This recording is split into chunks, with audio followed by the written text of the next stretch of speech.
কি হলো, দাঁড়িয়ে আছো কেন? দাঁড়িয়ে দাঁড়িয়ে আবার কোন ভাবনার অতরে ডুবে দিলে? আদ্রিসের কথায় চমকে তাকালো আয়না। ক্লান্ত থাকায় ভীষণ ঘুম পাচ্ছে তার, কিন্তু ঘুমাতে এসে ভীষণ লজ্জার মধ্যে পড়েছে সে। আদ্রিসের সাথে এক বেডে ঘুমাতে হবে ভাবলেই তার গায়ে কাঁটা দিচ্ছে। আগের দিনে তো ক্লান্ত থাকায় আগেই ঘুমিয়ে পড়ছিল, তাই কোনো রকম লজ্জার মধ্যে পড়েনি। তার উপর সকালের ঘটনাটা মনে পড়ায় আরো বেশি লজ্জা লাগছে তার। আদ্রিজে এসব এর কোনো ধ্যান নেই, সে মনোযোগ সহকারে ফোনে কিছু একটা করছিল। এর মধ্যে আয়নার দিকে চোখ পড়ায় দেখলো সে মূর্তির মতো দাঁড়িয়ে আর কিছু একটা ভাবছে। আদ্রিজের বুঝে না এই মেয়ে এত কিভাবে, তাই সে উপরোক্ত কথাগুলো বলল। আদ্রিজের কথায় নড়ে চড়ে দাঁড়ালো আয়না, বলল, ওই ওই হয়েছে কি? আয়না কি বলবে ভেবে পাচ্ছে না, তাই চুপ হয়ে গেল। আদ্রিজ গেস করলো আয়না কেন এমন করছে। সে শান্ত চোখে আয়নার দিকে তাকিয়ে বলল, আমার সাথে বেড শেয়ার করতে অস্বস্তি হচ্ছে তাই তো? আয়না চোরা চোখে আদ্রিজের দিকে তাকিয়ে চাইলো।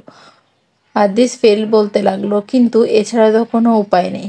আমরা এখন স্বামী স্ত্রী, তাই বেড শেয়ার করাকে স্বাভাবিক একটা ব্যাপার হিসেবে নাও। আর বিশ্বাস রাখতে পারো, আমি তোমার কোনো রকম সুযোগ নিব না। আজিজের কথায় কিছুটা স্বস্তি পেল আয়না, যদিও তার এখনো লজ্জা লাগছে। সে চুপচাপ বেডের এক কোণে গুটিসুটি মেরে শুয়ে পড়ল। তার অল্প সময়ের মধ্যে গভীর নিদ্রায় তলিয়ে গেল। আদ্রিজ ঘুমন্ত আয়নার দিকে তাকিয়ে একটা দীর্ঘশ্বাস ছাড়ল। তারপর লাইট নিভিয়ে নিজেও এক কোণে ঘুমিয়ে পড়ল। তার যে অস্বস্তি হচ্ছে না তা না, তারও ভীষণ অস্বস্তি হচ্ছে। আগের দিন তো মাঝে একটা বালিশ থাকায় কিছুটা শান্তি মিলেছিল, কিন্তু আজ তাও নেই। রুমে দুটোই বালিশ মাত্র। আদ্রিজের চোখের উপর হাতে রেখে ঘুমানোর চেষ্টা করতে লাগলো। সকালে ঘুম ভাঙাতে আয়নার গোলা দৃষ্টি গিয়ে পড়লো তার হাতের উপর। চোখ বড় বড় হয়ে গেল আয়নার। চোখে গুম গুম ভাব এক সেকেন্ডে উদা হয়ে গেল। হাত আদ্রিজের বুকের উপর দেখে ঢোক গিলল আয়না। আদ্রিজের টি শার্টের একটা অংশ শক্ত করে তার হাতের মুঠোয় বন্দি। আয়না দ্রুত হাত সরিয়ে উঠে বলল, মুখ হাত চেপে ভাবতে লাগলো, ভাগ্যিস ওনার ঘুম ভাঙার আগে উঠে গেছি, না হলে কেমন একটা পরিস্থিতিতে পড়তে হতো। ঘুমন্ত আদ্রিজের মুখের দিকে একবার গম্ভীর দৃষ্টিতে ফেললো আয়না। আগের দিনের মতোই মুখটাকে সিরিয়াস বানিয়ে রেখেছে। আয়না লজ্জা লাগলো আদ্রিজের টি শার্টের দিকে নজর যেতে, কারণ সে যে অংশটুকু হাতের মুঠে রেখেছিল সেই অংশের কাপড় কুঁচকে গেছে। এটা দেখে আর এক সেকেন্ডও স্থির থাকতে পারল না আয়না। দ্রুত বিছানা থেকে নেমে এক দৌড়ে ওয়াশরুমে চলে গেল। আয়না চলে যেতে চোখ খুলল আদ্রিজ। তার ঘুমও আরো অনেক আগে ভেঙেছে। বলতে গেলে তেমন ঘুমই হয়নি। নতুন জায়গায় সহজে মানিয়ে নিতে পারে না সে, সময় লাগে। সারা রাত এক প্রকার আয়নার ঘুমই দেখেছে সে। মাঝখানে একবার চোখ লেগে এসেছিল, কিন্তু নিজের দেহে কারো হাতের ছোঁয়া অনুভব হতেই ঘুম ভেঙে যায় আদ্রিজের। তার ঘুম যথেষ্ট হালকা। চোখ খুলতে দেখে আয়না কিছু একটা বিড়বিড় করছে আর হাত দিয়ে কিছু একটা খুঁজতে চলছে। তারপর তার বুকের উপরে টি শার্টটার অংশটা শক্ত করে চেপে ধরে পুনরায় গম্ভীর ঘুমে তলিয়ে গেছে আয়না।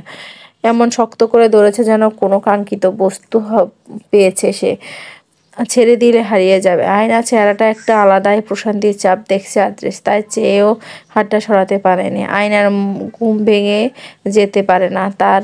এখনো আয়নায় জাগতেছে, সে চোখ বন্ধ করে নিয়েছিল, না হলে হয়তো ভীষণ লজ্জায় পড়তো মেয়েটা। আদ্রিজ নিজের চুলগুলোকে হালকা নেড়ে ছেড়ে ঠিক করতে করতে ভাবলো, মেয়েটাকে আমার কাছে আসলে নিজেকে বড্ড অচেনা লাগে। যে আমি কখনো কোনো মেয়ে আমার গায়ে হাত দিলে তা সহ্য করতে পারি না, এমনকি নিজের ফ্রেন্ডকেও গায়ে হাত রাখতে দিতাম না।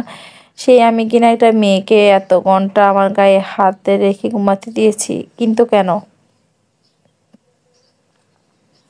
আজ পর্যন্ত যত মেয়ে আমার গায়ে হাত রেখেছে তখন তখন মনে হয়েছে কেউ আমার শরীরে আগুন জ্বালিয়ে দিয়েছে।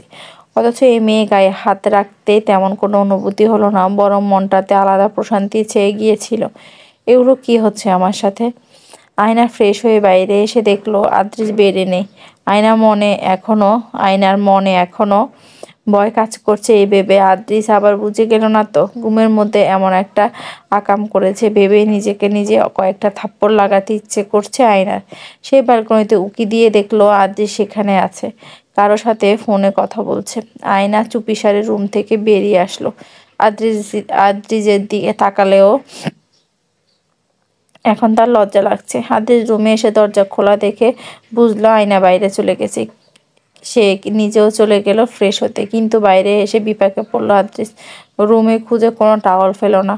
রাতে ঘুম না হওয়ার মাথায় জিম করছিল তাই একটু মাথাও ভিজিয়ে নিয়েছে, কিন্তু এখন দেখছে টাওয়ালই নেই।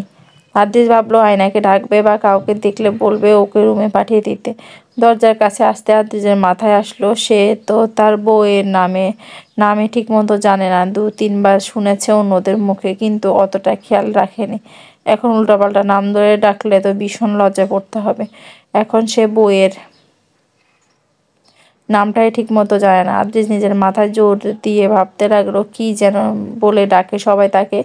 আমেনা মনে হয় না, না আমেনা, না আরে না, আরে কি যেন ছিল আয়না, হ্যাঁ এমনই কিছু ছিল আয়না মনে হয়, কিন্তু আমি তো শিওর না। উফ, আদ্রিজের ভাবনার মাঝে ছাপানো। দরজা খুলে রুমে প্রবেশ করলো আয়না। হাতে তার টাওয়াল, মুহূর্ত এটা রাখতেই রুমে এসেছে। আদ্রিজের কথা ভাবার তালে টাওয়ালের সাথে নিয়ে রুম থেকে বেরিয়ে গিয়েছিল।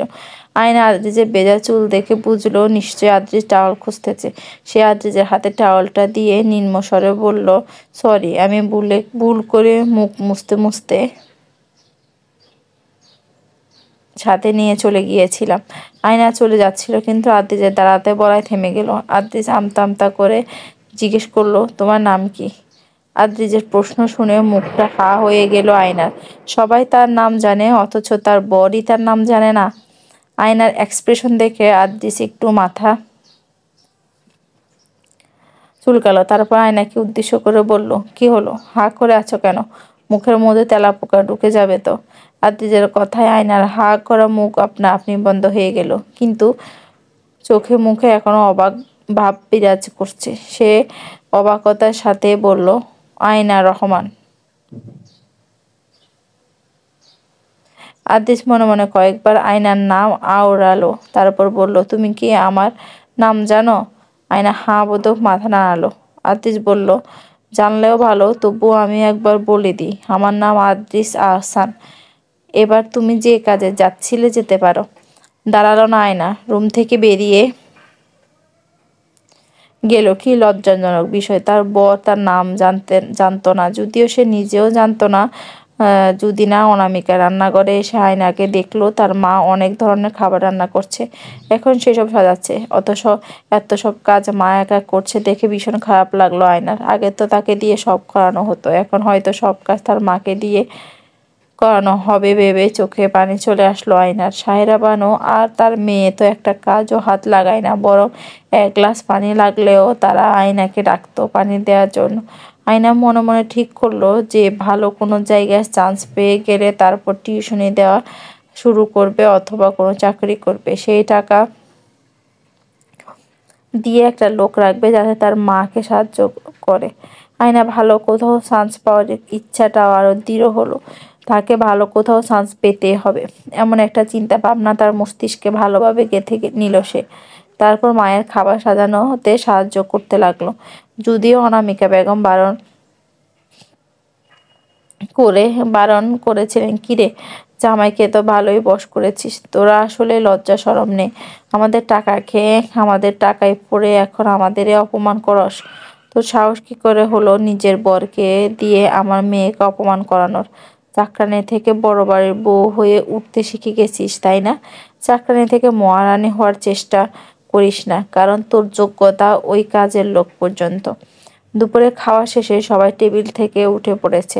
আর কিছুক্ষণ পরে হয়তো আয়নারা চলে যাবে, তাই আয়না তার মাকে বলছে যেন জামাইয়ের সাথে বসে কথা বলে। এখানে থালা বাসন সে উঠিয়ে রাখবে। অনামিকা বেগম যেতে না চাইলেও তাকে জোর করে পাঠিয়ে দিয়েছে আয়না। তারপর নিজের সব থালা বাসন নিয়ে ধুয়ে রাখছিল।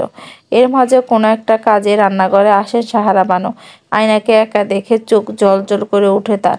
এই মেয়েকে অপমান না করলে তিনি শান্তি পান না। তার উপর রাতের ঘটনাটা সারা তাকে বলেছে, তখন থেকে রাগে মাথায় আগুন জ্বলছে তার।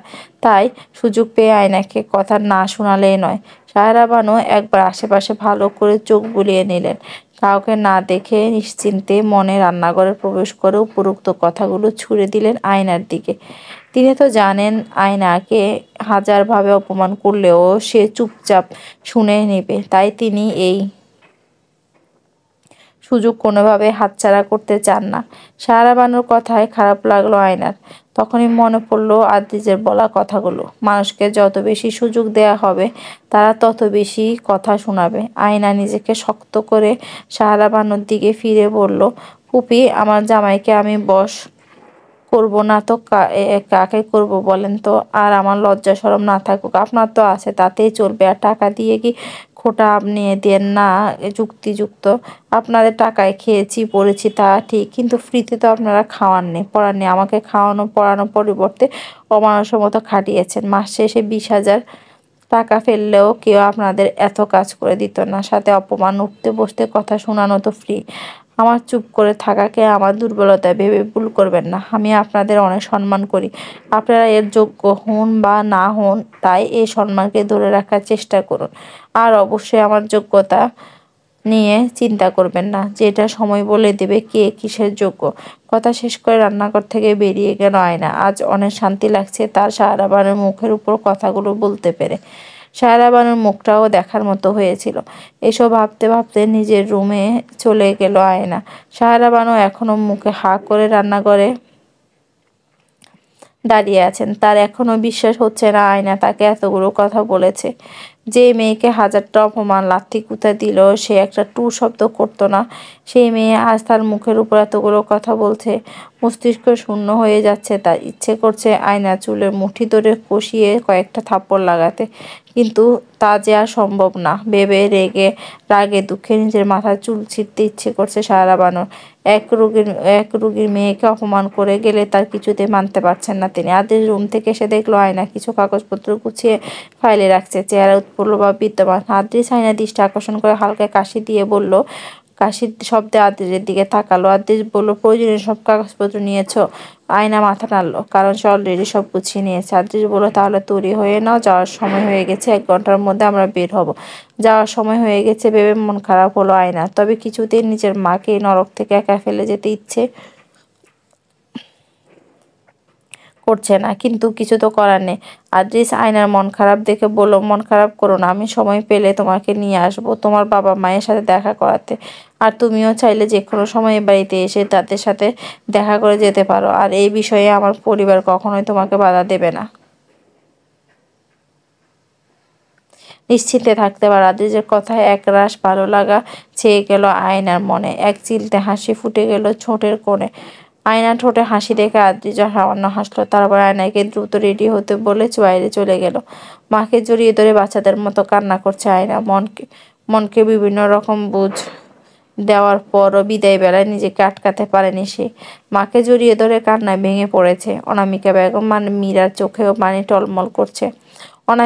অনামিকা বেগম হাড়ে হাত দিয়ে মীরাকে কাছে টেনে নিল। দুই মেয়ের মাথায় হাত বুলিয়ে দিলেন। তোরা এইভাবে কান্না করছিস কেন? হ্যাঁ, আর কখনো আসবি না নাকি? আয়না মীরা দ্রুত মাথা নাড়িয়ে বলল, না না, আসবো তো। অনামিকা বেগম বললেন, তাহলে এভাবে কাঁদছিস কেন? দেখি চোখ মুছত। ওখানে ভালোভাবে থাকবি, সবার কথা শুনে চলবি, সকলের সাথে ভালো ব্যবহার করবি, বুঝেছিস? আয়নার মীরা মাথা জাকালো। অনামিকা বেগম এবার কিছুটা নিম্ন স্বরে বলল, যখন ইচ্ছা হবে এখানে চলে আসবি। আর মাকে নিয়ে কোনো রকম চিন্তা করবি না, কেমন? আমার মেয়েরা সুখে থাকলে আমিও সুখে থাকবো। অনামিকা বেগম দুই মেয়ের হাত ধরে জামাইয়ের কাছে গেলেন। অশ্রুসিক্ত চোখে আদ্রিজ আর আহিলকে উদ্দেশ্য করে বললেন,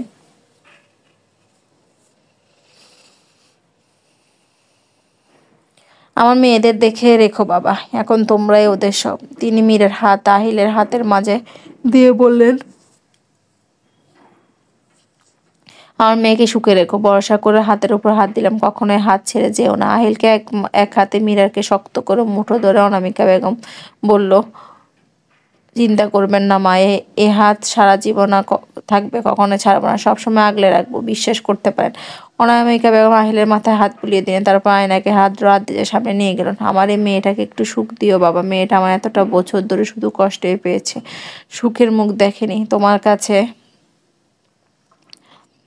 একটাই অনুরোধ, আমার মেয়েটাকে কষ্ট দিও না, একটু সুখ ভালোবাসা দেওয়ার চেষ্টা করো। আমার কেন যেন মনে হয় তুমিই পারবে আমার মেয়েকে সুখে রাখতে, সারা জীবন আগলে রাখতে। কি রাখতে পারবে তো? ফায়াজ কি বলবে ভেবে ফেলো না। সে নিজেও এখন আয়নার বিষয় নিয়ে শিওর না, তবে সে মন থেকে চায় আয়নাকে মেনে নিতে। আদ্রিস অনামিকা বেগমকে এক সাইডে দিয়ে জড়িয়ে ধরে বলল, আপনি চিন্তা করবেন না, আমি আমার সর্বোচ্চ দিয়ে চেষ্টা করব আপনার মেয়েকে ভালো রাখতে।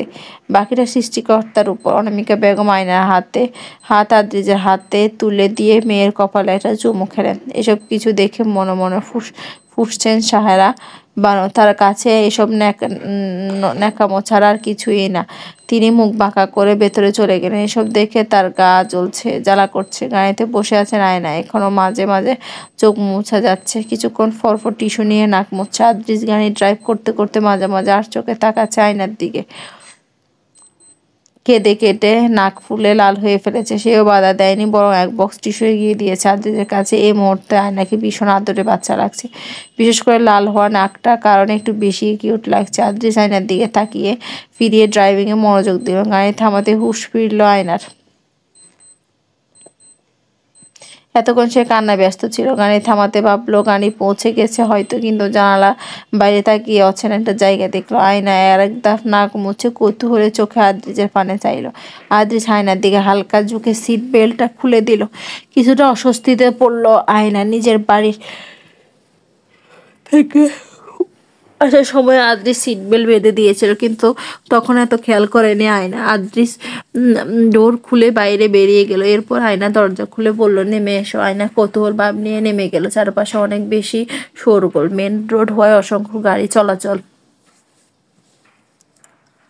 করছে। এত এত হর্নের শব্দে মাথা ধরে যাওয়া উপক্রম। সামনে বিশাল বিশাল দালান। আদ্রিজ আয়নায় হাত শক্ত করে ধরে বিশাল দালানে প্রবেশ করলো। এরপর লিফটে উঠে পঞ্চম তলা চলে গেল। এই ফ্লোরে আসার পর আয়না বুঝতে পারলো তাকে হয়তো কোচিংয়ে ভর্তি করতে নিয়ে এসেছে আদ্রিজ। একজনের ক্যাবিনের সামনে এসে দরজা নক করলো। আদ্রিজ ভেতর থেকে প্রবেশের অনুমতি পেয়ে আয়নায় হাত ধরে ভেতরে প্রবেশ করলো সে। আয়নায় ভেতরে ঢুকে দেখলো সামনে একজন চেয়ারে বয়স্ক ভদ্রলোক বসে আছেন। আদ্রিজ তাকে সালাম দিল। ভদ্রলোক চেহারা হঠাৎ হাসি হাসি হয়ে গেল। তিনি আনন্দিত কণ্ঠে সালামের জবাব দিয়ে বললেন, আরে আদ্রিজ না, বসো বসো, দাঁড়িয়ে আছো কেন? আদ্রিজ লোকটার কথায় হালকা হাসলো। অতঃপর আয়নাকে চেয়ার টেনে বসতে বললে নিজেও পাশে চেয়ারে বসে পড়লো। লোকটার দিকে তাকিয়ে বলল, জি স্যার, আমি আদ্রিজ। আপনি আমাকে এখনো মনে রেখেছেন দেখে খুব খুশি লাগছে স্যার। আমার সৌভাগ্য। কতটা উৎফুল্ল কণ্ঠে বলল। কি যে বলো, তোমাকে কি কি করে বলি? তুমি আমার সবচেয়ে প্রিয় ছাত্রদের মধ্যে একজন। তোমাকে ভুলে যাওয়া কি সম্ভব? যাই হোক, এতদিন পর কি মনে করে স্যারের কাছে আসলে? আর মেয়েটাকে? স্যার আর আদ্রিজ যে পূর্ব পরিচিত, বুঝলো আয়না। আদ্রিজের খানিকটা অস্বস্তি হলো। স্যারের প্রশ্নে তবু নির্মস্বরে জবাব দিল, স্যার, ও আমার ওয়াইফ আয়না রহমান। ভদ্রলোক খুশি খুশি চেহারা বললেন, বাহ, বিয়ে করেছো তাহলে? খুব মিষ্টি দেখতে তো তোমার ওয়াইফ। আয়না লোকটার কথায় কিছুটা লজ্জা পেল। আদ্রিজ আলতো হেসে বলল, জি স্যার, আসলে ওর ব্যাপারটায় কথা বলতে এসেছিলাম আপনার সাথে।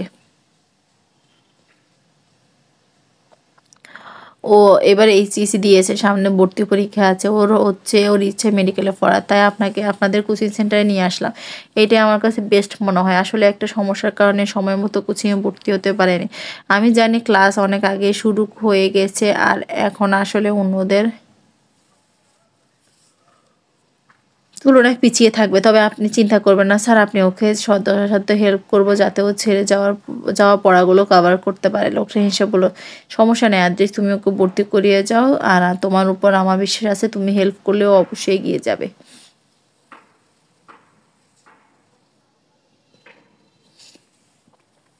লোকটা এবার আয়নার দিকে তাকিয়ে বললেন, তো মামুনি, তোমাকে কিন্তু ভালো করে পড়াশোনা করতে হবে। তোমার হাজব্যান্ড কিন্তু ওর ব্যাচের বেস্ট স্টুডেন্ট ছিল, হাইয়েস্ট মার্ক পেয়ে মেডিকেলের চান্স হয়েছিল ওর। তোমাকে কিন্তু ওর মতো ভালো ফলাফল করতে হবে। আর কিছু না বুঝলে অবশ্যই টিচারকে জিজ্ঞেস করবে। এক্সট্রা ক্লাস লাগলে সেটাও বলবে, কেমন? আয়না সৌজন্য ওর হেসে মাথা নাড়ল। আদ্রিজ ভদ্রলোকের কাছ থেকে বিদায় নিয়ে বাইরে বেরিয়ে এলো। ভর্তি কার্যক্রম সম্পন্ন করে লাইব্রেরিতে গিয়ে প্রয়োজনীয় সব বই কিনে ফেলে। এতটা সময় আয়না একজন নীরব দর্শকের ভূমিকায় পালন করেছে। সে শুধু দেখতে গিয়েছে আদ্রিজ কতটা দায়িত্ববোধের সাথে সব কাজ করছে। আয়না ফিল করলো সে অনেক লাকি একজন দায়িত্ববান মানুষকে নিজের জীবনে পেয়েছে। বাড়ি পৌঁছাতে আদ্রিস তার মা চাচিকে সালাম দিয়ে সব বই নিয়ে সোজা নিজের রুমে চলে গেল। অনু বেগম আয়নাকে দেখে এগিয়ে এলেন, পরম মমতা জড়িয়ে ধরে মাথায় হাত বুলিয়ে বললেন, কেমন আছো মা আমার? অনুর মা ডাকা একরাশ ভালো লাগা ছেয়ে গেল আয়নার মনে। অনু নামক মহিলার প্রতি অনেক অনেক সম্মান জন্মালো। আয়না বোঝে না এই ব্যক্তিটা এতটা মমতাময় কেন। কি সুন্দর করে তাকে জিজ্ঞেস করলো যেন নিজের মা একদিনে কাউকে এতটা আপন করে নেওয়া সম্ভব। কিন্তু এই ব্যক্তির ভালোবাসার যে কোনো ছলনা নেই তা স্পষ্ট। আয়না ঠিক করে নিল এই মানুষটাকে সে নিজের দ্বিতীয় মায়ের স্থান দেবে, নিজের মায়ের মতো ভালোবাসবে, কখনো অসম্মান করবে না। আয়না অনুকে জড়িয়ে ধরে বলল, ভালো আছি আম্মু, তুমি কেমন আছো? অনু আয়নাকে ছেড়ে হাসি মুখে বললেন, ভালো আছি। এখন আমার আম্মুটা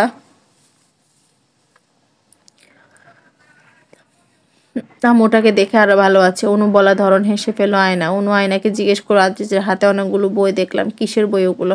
অ্যাডমিশন টেস্টের নাকি? আয়না মাথা নাড়ালো। অনু বেগম আয়নার মাথায় হাত বুলিয়ে বলেন, ভালো মতো পড়বে আম্মা, কোনো কিছু নিয়ে চিন্তা করবে না, শুধু পড়ায় মনোযোগ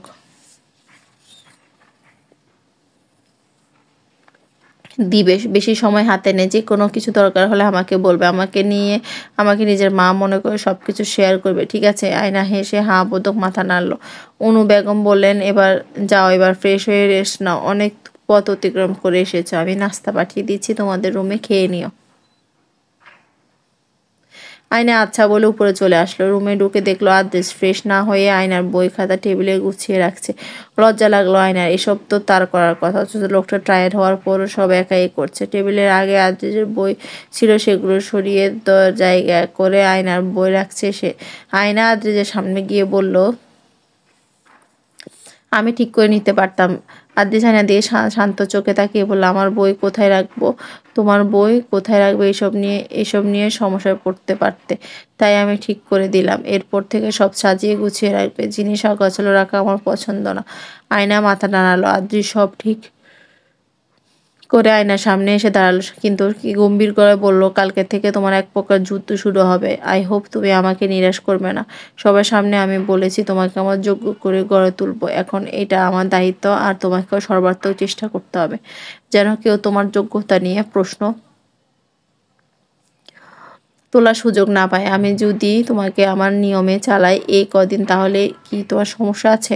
আয়না নিম্ন স্বরে বলল, না। আদ্রিস বলল, ভেবে বলো, পরে কিন্তু চেঞ্জ করতে পারবে না, তখন আমি যা বলবো তাই করতে হবে। আয়না এবার একটু চিন্তায় পড়ে গেল।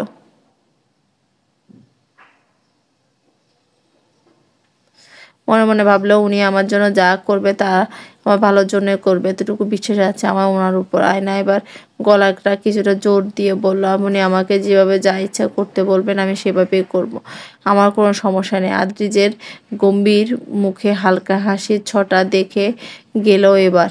সে আয়নার কপালে একটা টোকা মেরে ওয়াশরুমে চলে গেল ফ্রেশ হতে, আর আয়না হাঁ করে তাকিয়ে রইল আদ্রিজের যাওয়ার পানে। এই লোকের কখন কি হয় সে বোঝে না।